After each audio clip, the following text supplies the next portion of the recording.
today on Divorce Court. I'm here because I want to get a ring. I feel like our relationship would be more legit, and he's also the father of my 2 kids, so he does have to man up. You can definitely want a ring. You can get a ring, but I'm just not. I'm not going to give you a ring, and I'm unhappy. And that's just the simpler part about it. It's a lot of things that come with marriage that I don't know about, and I feel Teresa doesn't either. We've been together for too long, so we might as well take the next step. Divorce Court is now in session. Good day, ladies and gentlemen. I'm here with Teresa Bradshaw and Joshua Tiller. The 2 of you have been together for 3.5 years. You're here on a before your vows case, and not necessarily we love each other, but we just are having some complications that you want him to put a ring on it already, and he's not ready to do it. So in your paperwork, this is what she says. What I want from the judge, I want the judge to knock some sense into Josh and help him realize he's not going to find a better woman than me. That was your request. Right. So I'm just kind of letting you know what kind of ride we're in for here today. Now, having said all, you guys got 2 kids together already. You're 22 and you're both 22, Yes, correct? ma'am. Yes, ma'am. 2 kids already, and you think he's cheating on you, and you still want to marry him. Why do you think he's cheating? Let's go for that first. Well, the first reason why I think that he's cheating is because I actually have some type of proof. Okay. When I was 5 months pregnant. With 1 or 2? With 1. Uh-huh. So this is child number 1. I was 5 months pregnant, and I was really sleepy. So I go to sleep pretty early when I was pregnant. Uh-huh. I'll wake up maybe like 12, 11 o'clock in the nighttime, and I'll look around the house. He's not there. So I'll go outside the apartment. He's not there. Go outside to the car. He's not there. So I'm getting kind of like suspicious, like where could he be at?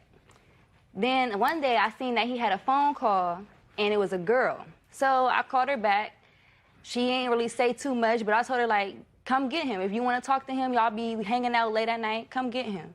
So she did. He didn't want her, listen, Judge, he didn't want her to come to the house. They went to a high school down the street. So I went to the high school, waited for like 2 hours. They came back. They didn't know I was in a parking lot with my car.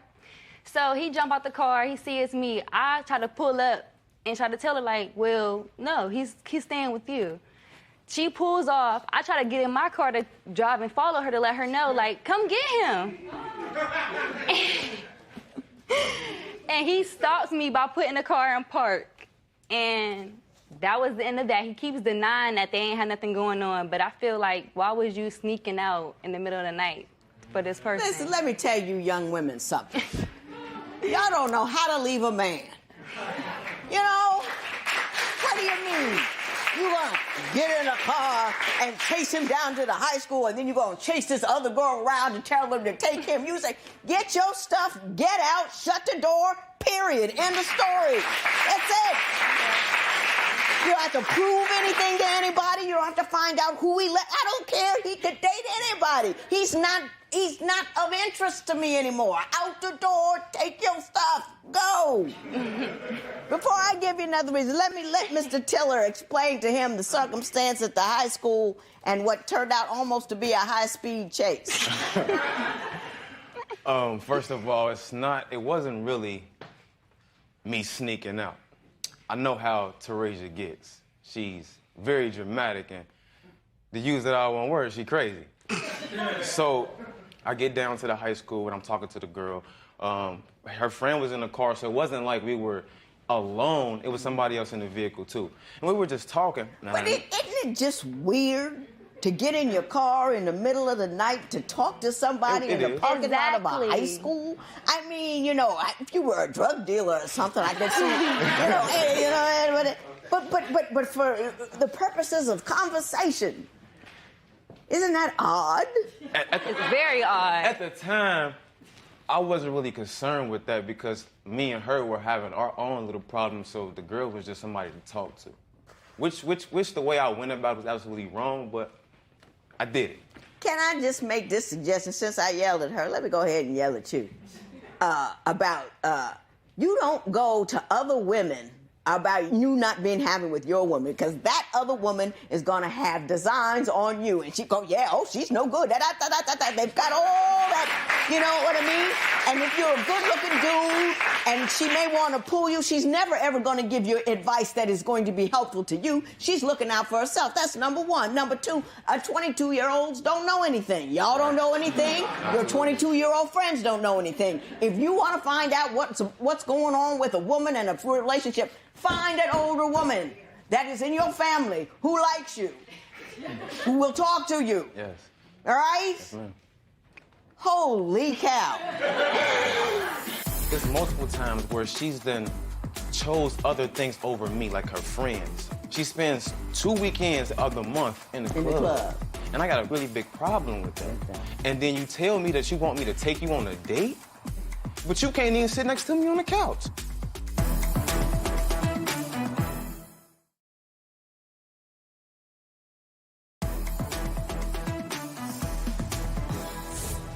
You say he's not romantic. Why don't you tell me about that?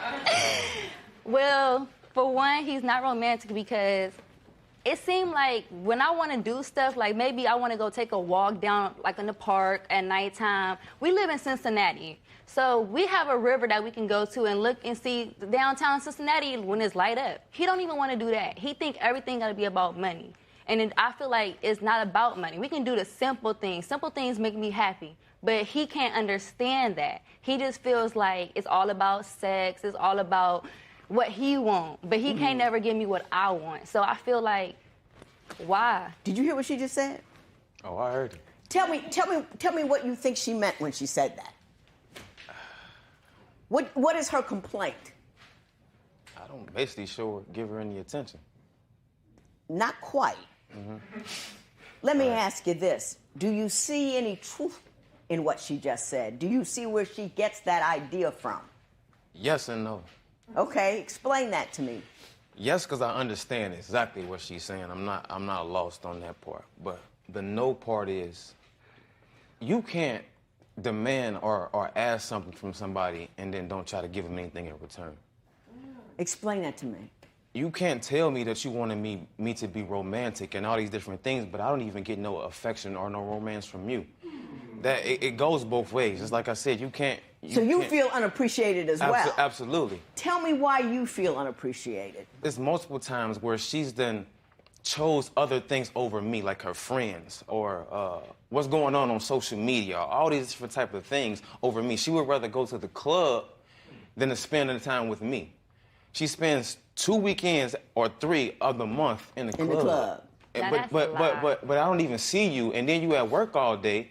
And when you come home, you on your phone. You talking to your friends. You don't talk to me. And I got a really, really, really, really big problem with that. And then you tell me that you want me to take you on a date, but you can't even sit next to me on the couch. So what are we arguing about? I'm gonna let you respond to that briefly, and then I want to talk about my man's closet. But go ahead. I did in the beginning. I did give him everything was about Josh. I did everything to please Josh. But once I felt like you was cheating, then you just don't do what I asked. Like I said, I just asked for simple things. He can't do that. So why do I want to have sex with you and just be intimate with you if you can't even be romantic and go on a date? I don't ask for much. I just ask for little stuff. And he can't do that. And then when I go out, it's because he was always gone. I was always in the house. So I always stay with the kids. Right. So I'm in the house 24/7. 24/7. You want to get out. You want to do something. Exactly. And he plays the game. So why would I want to sit there on a couch? You don't pay attention to me. You pay attention to your game more than you pay attention to me. You say not only does he pay attention to his game, but he is in love with his closet. Yes. Tell me about his closets. He cares more about his shoes and clothes than he do me. Do you have a picture to show me? Yes, I do. Now, as she's showing me this picture, do you want to defend yourself? What would you like to say? Am I going to be horrified or what? Cleaner than my closet. Wow, that's a lot of shoes. I like stuff. I've always been like that. Do your daughters have, college funds or anything like that? You ready for that? Or do you live in a neighborhood where there aren't any good schools? Maybe you might have to send them to a private school. You ready for any of that? What if somebody gets sick? What if somebody loses a job? Are you ready for any of that? You're absolutely right. But most of the stuff is previous stuff, though. This ain't just stuff I've been buying and all those type of things. Like I've had this stuff. Previous to what? You two got together when you were, 17? I've had this stuff for a long time. I really have, believe it or not. I really have.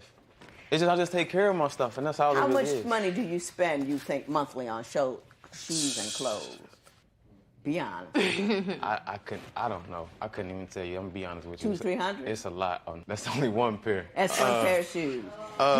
Do you know how much money you would have if you put $200 to $300, maybe in a mutual fund or an investment account, or for your kids' education? $300 every month. Do you know those girls would be solid by the time it was ready for them to go to school? But rather than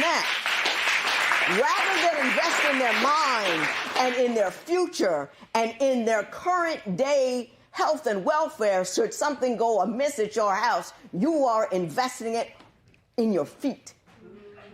Do you see that? Do you see how deep that is? That's me. I got in a car accident, hit a mailbox. The police said something that he didn't like to me, and he felt like he had the need to say something. And him and the police got in an argument. Then they start wrestling. Yeah, you can't be wrestling with the police. That thing can turn out really wrong.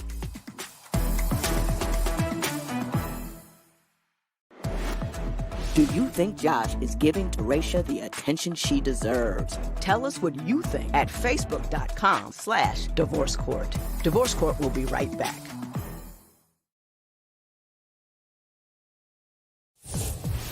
If you would like your case to be heard on Divorce Court, call us toll-free at 1-877-311-2222 or log on to our website at divorcecourt.com. Follow us on Facebook, Twitter, and Instagram at Divorce Court. I read you guys' compatibility test, and it pretty much showed up the same way you have here. But my understanding is, too, that you are concerned about his temper. Tell me what the problem is with his temper. He has no filter. He thinks that he don't matter who, he don't care who you are, he will tell you how he feels. So if he feel like he's being disrespected, it don't even have to be like as much as a big disrespect. He just has a mouth. He just can't control it. For instance, I got in a car accident, hit a mailbox. He came, because it was like right around the street from us. He came, make sure I was okay, but that issue was with the police. The police said something that he didn't like to me, and he felt like he had the need to say something, and him and the police got in an argument. Then they start wrestling. So that kind of self-explanatory. Yeah, you can't be wrestling with the police. That thing can turn out really wrong. This is just how I am, and I'm not going to apologize for how I am. I'm sorry, I'm not. Let me tell you something. Let me tell you something about how you are and not apologizing for it. If you're not going to apologize for, I'm not asking you to apologize for who you are, but I'm asking you to grow up and be a better person. Absolutely. Because if you're not in control of your temper and your time, you get into the wrong situation with the wrong police. You got 2 daughters that you're trying to raise. You don't have the right to be cavalier about your safety. You don't have the right to be cavalier about your money. You don't have the right to say, this is me and I'm not going to apologize for who I am. You are obligated to man up. You are obligated to step forward. You are obligated to do those things that are not easy for you. You are obligated to take command of who you are, how you feel, and what you do, because those girls are counting on you. This is how I am. You know how weird I used to be? I could still be weird at 22 with those crazed ideas I had that I didn't want to talk to anybody, and I didn't want to leave the house, and I didn't want to do this. That's who I was. But who I was wasn't getting me where I want to be. Look what, you know what I'm saying? Mm-hmm. He's got a lot of negatives going for you. You think he's cheating, he's got a bad temper, he spends a lot of money, but you want to connect yourself to him.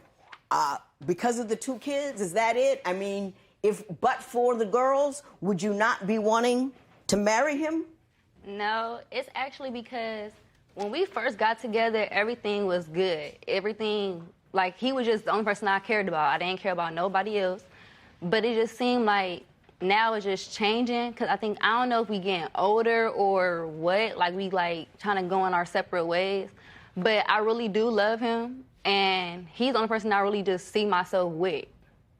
That's because you haven't been around enough to see anybody else. I mean, you've been with him since your hormones woke up. Do you see yourself ever marrying her? Yes, I could. Absolutely. My biggest thing with her is her maturity, and mine's too. Mm-hmm. That's why I say I don't think we neither one of us is ready. Mm-hmm. It's always something. And I know that in a marriage you're gonna have your problems, but I feel like, so to speak, we in a little marriage, a mini marriage, if you wanna call. We in a relationship. And if we can't get this right, I hear you. And I'm not trying to go through that. That's too much paperwork. I hear you. I hear you. Are these teenage sweethearts now ready for marriage? Share your opinion on Twitter and Instagram at Divorce Court. Divorce Court will be right back.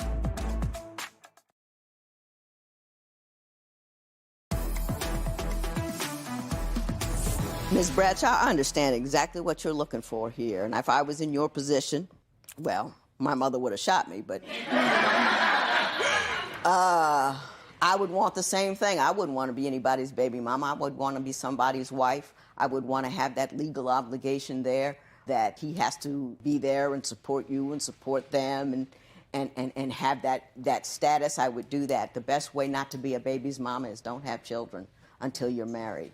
Control your fertility. There are plenty of ways out there to control it. And what you've done is you have lost all your leverage and power. You so invested in keeping him because those are your baby's kids, and he has no real need to do anything in your direction because everything's fine for him the way it is. And I'm sorry that it's that way, but the only thing I can ask from you is to get a bigger life. I know it's hard with 2 kids, but you should get educated and mature and be able to, if the time comes, to move on without him, should he not be the man that you want to live with for the rest of your life. He needs to continue to be a father to those children, but don't wait forever. A man is not a plan. Right. Mr. Tiller, I think you heard me when I said something about those tennis shoes and your girl's college. And I respect the fact that you heard that. I want you to understand this as well. Your daughters will put up with whatever she ends up putting up with from you.